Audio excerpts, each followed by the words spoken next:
Praise the Lord. ജീവജലം എന്ന പ്രതിദിന വാഗ്ദത്ത വചനത്തിലേക്ക് എല്ലാ ദൈവമക്കൾക്കും വേഗം വരുന്നവനായ യേശുക്രിസ്തുവിൻ്റെ അതിപരിശുദ്ധ നാമത്തിൽ സ്നേഹ വന്ദനം. ഇന്ന് 2025 ജൂൺ മാസം 12-ാം തീയതി വ്യാഴാഴ്ച. ദൈവത്തിൻ്റെ അളവറ്റ കൃപയാൽ നാം ഏവരും ഒരു പുതുദിനത്തിലേക്ക് പ്രവേശിച്ചിരിക്കുന്നു. ഇന്നത്തെ ദിനം നമ്മുടെ ജീവിതത്തിൻ്റെ എല്ലാ മേഖലകളിലും ദൈവകൃപ അമിതമായി വ്യാപരിച്ച് സന്തോഷത്തോടും അനുഗ്രഹത്തോടും കൂടെ ആയിരിക്കാൻ സ്വർഗത്തിലെ ദൈവം ഇടയാക്കട്ടെ എന്നുള്ള പ്രാർത്ഥനയോടെ ഇന്നത്തെ വാഗ്ദത്ത വചനത്തിലേക്ക് പ്രവേശിക്കാം. ഇന്ന് ജീവജലത്തിൽ കൂടി പ്രോമിസ് വേഴ്സായി നമുക്ക് ലഭിച്ചിരിക്കുന്നത് അപ്പോസ്തലനായ വിശുദ്ധ പൗലോസ് കൊരിന്ത്യർക്കെഴുതിയ 2-ാം ലേഖനം 2-ാം അധ്യായം 11-ാം വാക്യം. 2 Corinthians chapter 2 verse 11 നാം ഇപ്രകാരം വായിക്കുന്നു: സാത്താൻ നമ്മെ തോൽപ്പിക്കരുത്, അവന്റെ തന്ത്രങ്ങളെ നാം അറിയാത്തവരല്ലല്ലോ. കൊരിന്ത്യ ലേഖനത്തിലെ തന്നെ ചെറിയ വാക്യങ്ങളിൽ പെടുന്ന ഒരു വാക്യം, പക്ഷേ അതിൻ്റെ അർത്ഥവും ആഴവും വളരെ വലുതാണ്. കൊരിന്ത് സഭയെക്കുറിച്ച് നമുക്കേവർക്കും അറിവുള്ളതാണ്. ഒരു കാലത്ത് വ്യാപാര വ്യവസായ മേഖലകളിൽ വളരെ ഉന്നതമായ സ്ഥാനം പുലർത്തിയിരുന്ന ഒരു പ്രദേശമാണ് കൊരിന്ത്. അങ്ങനെ സാമൂഹികമായും സാംസ്കാരികമായും ഉയർന്ന് നിന്നതുകൊണ്ട് അവിടെയുള്ള സഭയിലും ആ പ്രാദേശിക സ്വഭാവവിശേഷങ്ങൾ, അത് നല്ലതും തീയതും അറിഞ്ഞും അറിയാതെയും കയറിക്കൂടിയിരുന്നു. നാം ഈ 1-2 ലേഖനങ്ങൾ പഠിക്കുമ്പോൾ പൗലോസ് വളരെ ശക്തമായി അതിനെക്കുറിച്ച് താക്കീത് നൽകുന്നു, മുന്നറിയിപ്പ് നൽകുന്നു, ഉപദേശം നൽകുന്നു, ശാസന നൽകുന്നു. അങ്ങനെയെല്ലാം പറഞ്ഞിട്ട് അവരോട് പറയുകയാണ്, സാത്താൻ നമ്മെ തോൽപ്പിക്കരുത്, നാം അവന്റെ തന്ത്രങ്ങളെ അറിയാത്തവർ അല്ലല്ലോ. സാത്താൻ നമ്മെ എങ്ങനെയാണ് തോൽപ്പിക്കുന്നത്?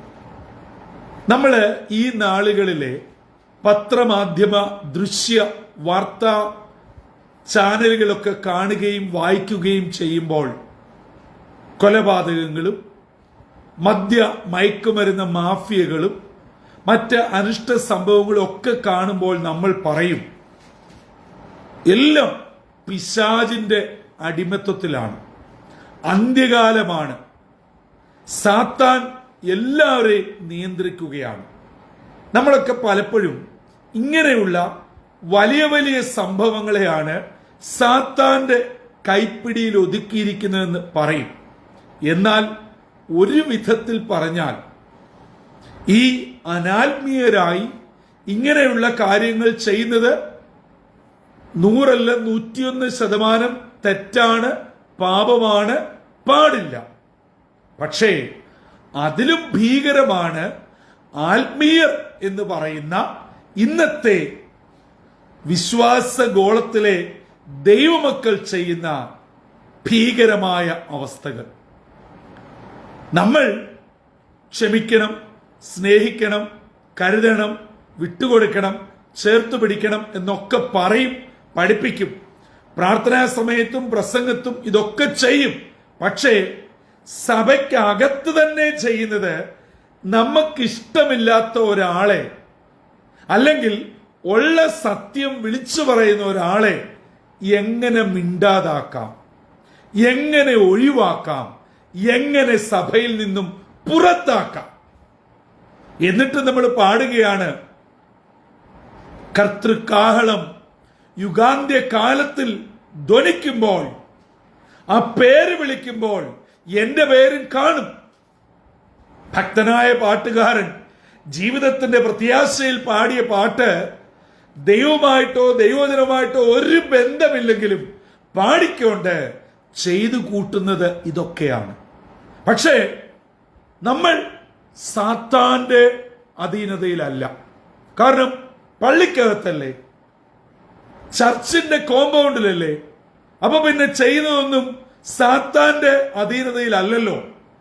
അല്ലാതെ പുറത്ത് നടക്കുന്നത് മാത്രമേ ഉള്ളൂ സാത്താന്റെ അവസ്ഥ.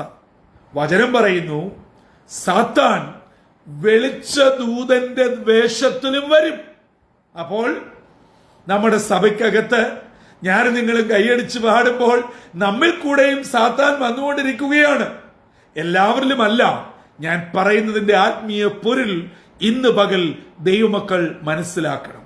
അതുകൊണ്ട് അർത്ഥാൽ ഇന്നത്തെ വാഗ്ദത്ത വചനം നമ്മെ പഠിപ്പിക്കുന്നത്, ദൈവജനമേ, സാത്താൻ നമ്മെ ഒരു വിധത്തിലും തോൽപ്പിക്കരുത്. നമ്മുടെ കുഞ്ഞുങ്ങളെ തോൽപ്പിക്കരുത്, കുടുംബത്തെ തോൽപ്പിക്കരുത്, സഭയെ തോൽപ്പിക്കരുത്. കാരണം സാത്താന്റെ തന്ത്രങ്ങൾ അത്ര അതിബുദ്ധി കൂർമ്മതയോടെ ചെയ്യുന്നതാണ്.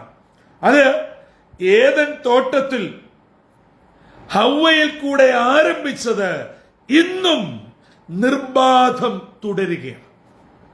ഞാൻ ഓർപ്പിച്ചതുപോലെ വലിയ ഭീകരകാര്യം ചെയ്തല്ല ഒരു പ്രാർത്ഥിക്കുന്ന, ദൈവത്തിൽ വിശ്വസിക്കുന്ന, വചനമനുസരിച്ച് ആഗ്രഹിച്ച് ജീവിക്കുന്ന ഒരു ദൈവപൈതലിനെ, ഒരു വിശ്വാസിയെ, ഒരു കുടുംബത്തെ പിശാച് തോൽപ്പിക്കുന്നത് വളരെ നയപരമായി, തന്ത്രപരമായി.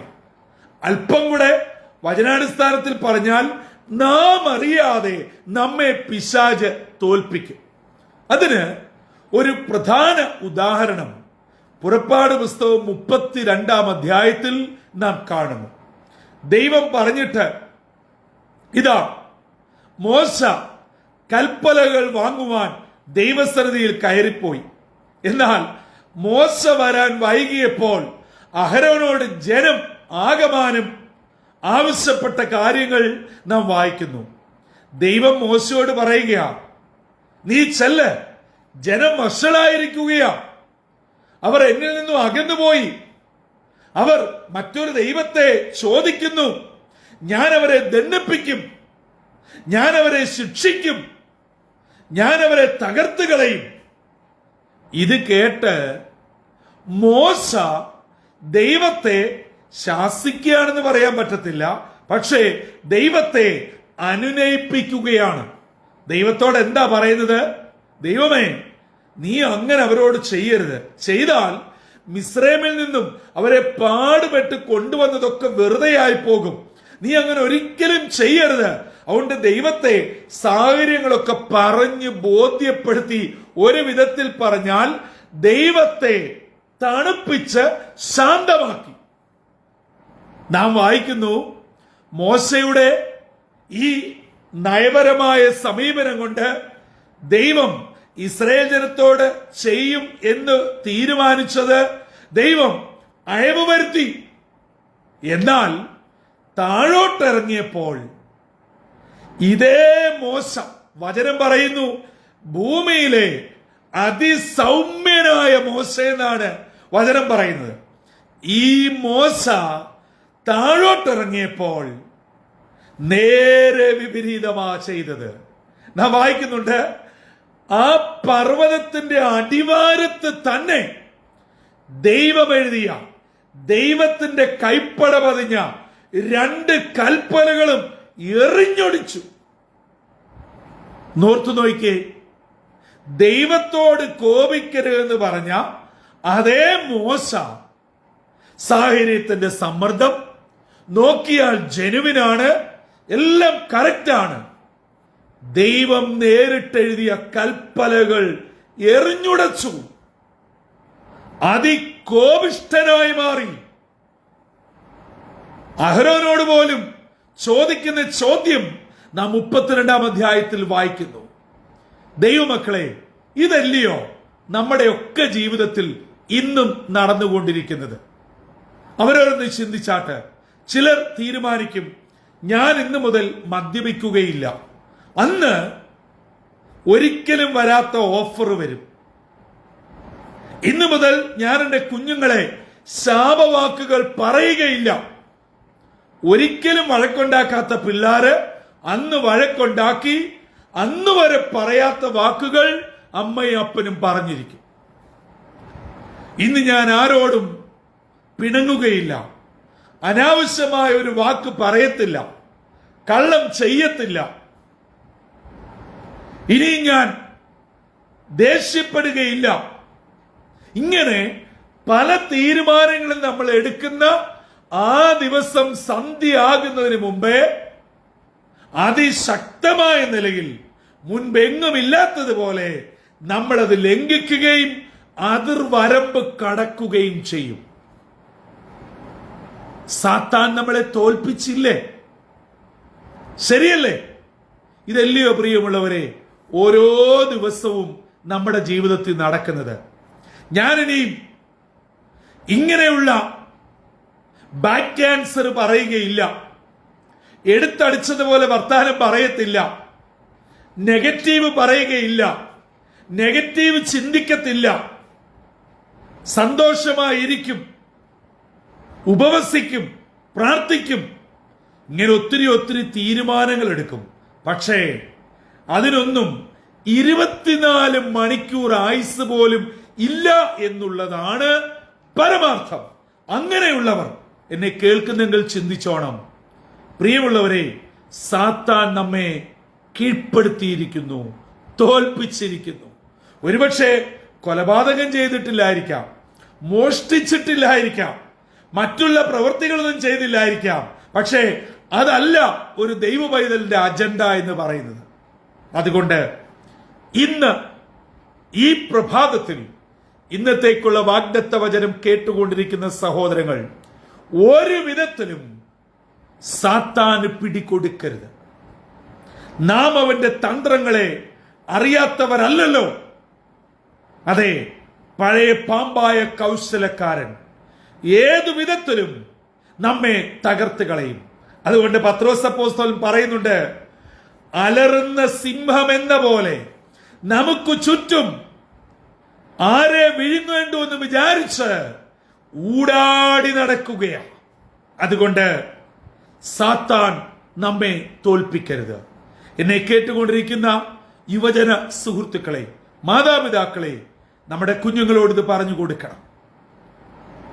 സാത്താൻ നമ്മളെ തോൽപ്പിക്കാൻ പുറത്തൊന്നും പോകണ്ട. ചില മാതാപിതാക്കൾ വളരെ സന്തോഷത്തോടും ഒരു വിധത്തിൽ പറഞ്ഞ വളരെ അഭിമാനത്തോട് പറയും, എന്റെ മകൻ, എന്റെ മകൾ വീട് വിട്ട് പുറത്തു പോകത്തില്ല. കോളേജിൽ നിന്ന് വന്നാൽ, സ്കൂളിൽ നിന്ന് വന്നാൽ വീട്ടിനകത്തിൽ മുറിക്കകത്ത് ഏറി അടച്ചിരുന്ന് അവിടെ നിന്ന് പഠിക്കും.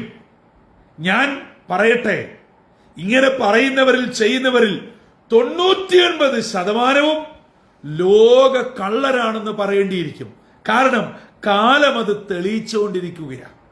അതുകൊണ്ട് നമ്മൾ ഈ അനാവശ്യമായ പൊങ്ങച്ചം പറച്ചിലൊക്കെ നിർത്തി നമ്മുടെ കുഞ്ഞുങ്ങളെ ബാലശിക്ഷയിലും പഥ്യോപദേശത്തിലും വളർത്തി സത്യം മറച്ചു വെക്കാതെ ഉള്ളത് പറഞ്ഞ് ബോധ്യപ്പെടുത്തി പ്രാർത്ഥിച്ച് സാത്താന്റെ തന്ത്രങ്ങളിൽ പെടാതിരിക്കത്തക്കവണ്ണം വഴി കാട്ടിക്കൊണ്ടുപോകുവാൻ മാതാപിതാക്കള് തുനിയണം.